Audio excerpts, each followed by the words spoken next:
Asher and Olivia had been together for 5 years.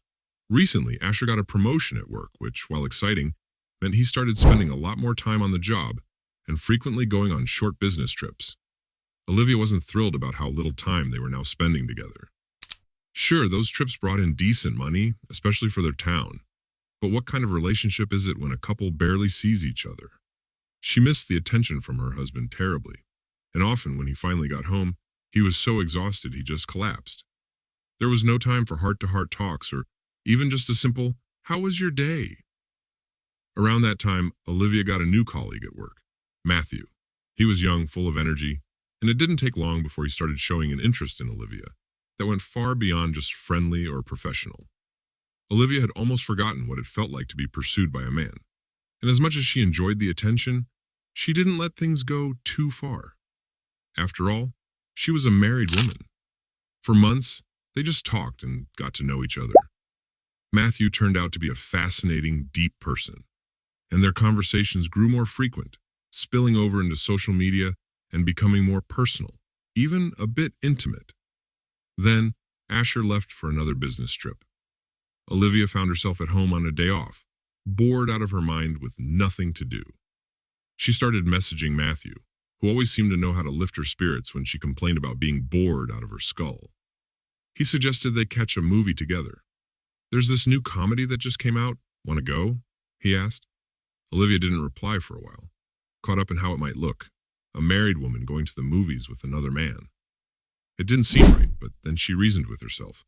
They were just friends and Matthew was saving her from an otherwise dull evening. This wasn't a date, not at all. With that justification, Olivia agreed to Matthew's offer.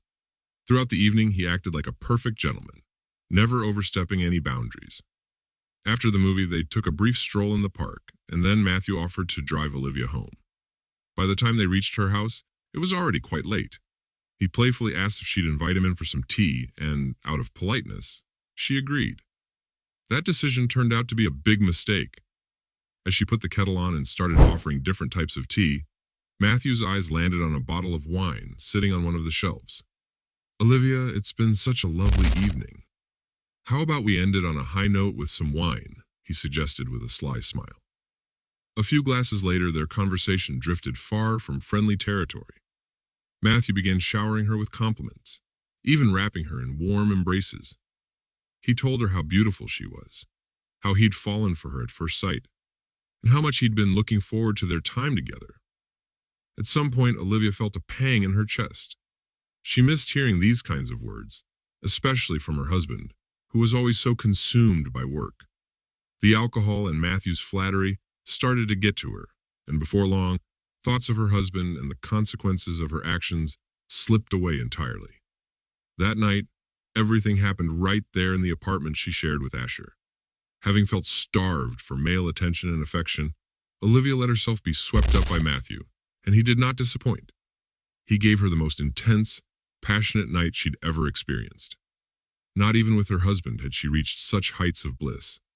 Again and again, hosted and satisfied, they eventually fell asleep in the early hours of the morning.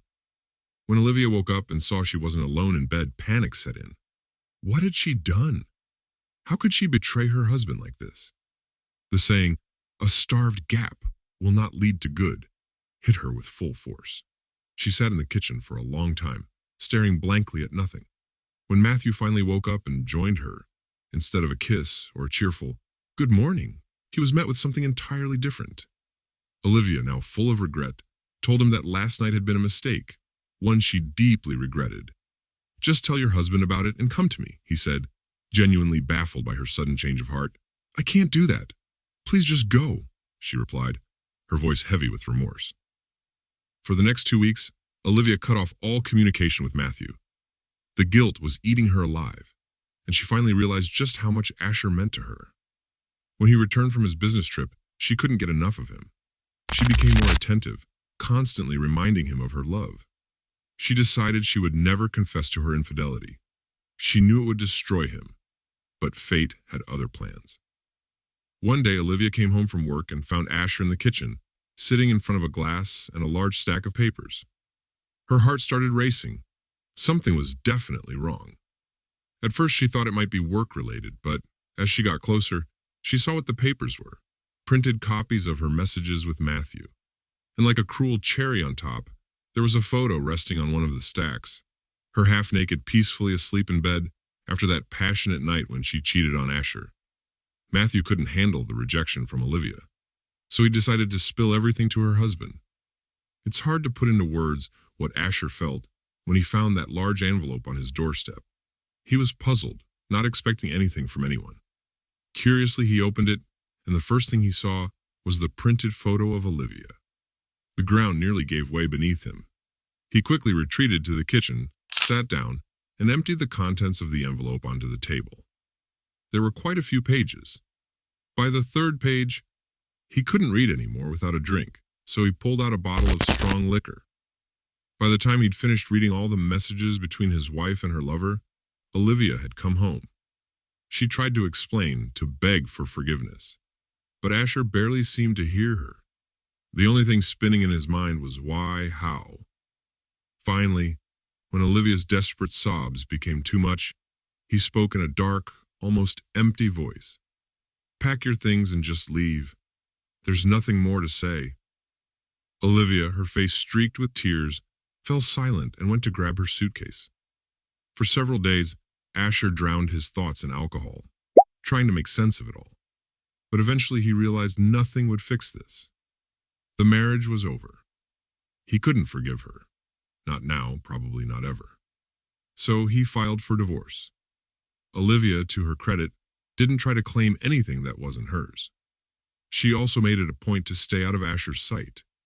He did not seek revenge. It was not in his nature to waste time on such trifles. In addition, he believed that she would have to come to terms with the fact that she had been unfaithful, and this burden would accompany her in any future relationship. Cheating Secrets podcast like me